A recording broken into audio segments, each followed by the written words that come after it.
Philosophers of all sorts have long debated whether happiness can in some way be driven, whether it can be driven by money. And I've included 3 quotes here that I at least found entertaining, not necessarily that I agree with them. And it'll get our brains in the right frame of mind. And then we can start to think about this philosophical question a little bit algebraically. And at least there won't be any right answers here, but it'll get our minds going a little bit.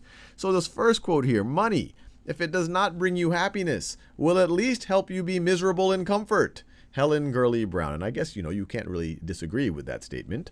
Money is not the most important thing in the world. Love is.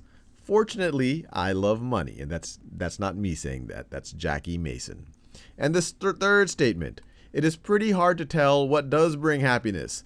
Poverty and wealth have both failed. And that's by Kin Hubbard. And I hope they've found happiness in some other way outside of poverty and wealth.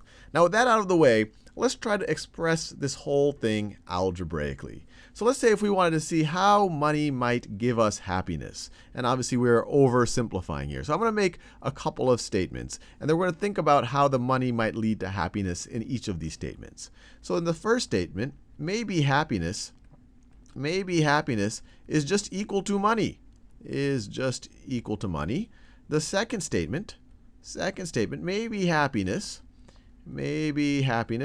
is equal to the square root of the amount of money you have. And in the third statement, maybe happiness is equal to money squared. So let's think about this a little bit before we even decide which of these best represent what our philosophies actually are. What I want you to think about is if I have $10, so let me do this in a neutral color. So if money is equal to, and let's not do $10. Let's say money is equal to $100. If money is equal to $100, I want you to think about how much happiness will we have in each of these scenarios. Let's do each of them. So scenario 1, I'll give you a few seconds, although you probably don't need it. How much happiness would you have if you have $100? Well, this is pretty straightforward. Happiness is equal to the money in this situation. So happiness is equal to 100.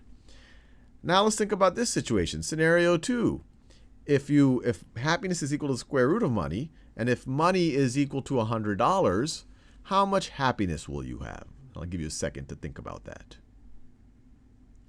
Well, in this situation, your happiness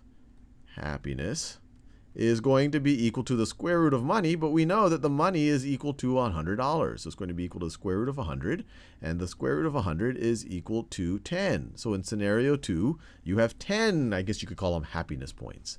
Now let's think about scenario 3. How much happiness will you have in this situation if you have $100? Well, your happiness,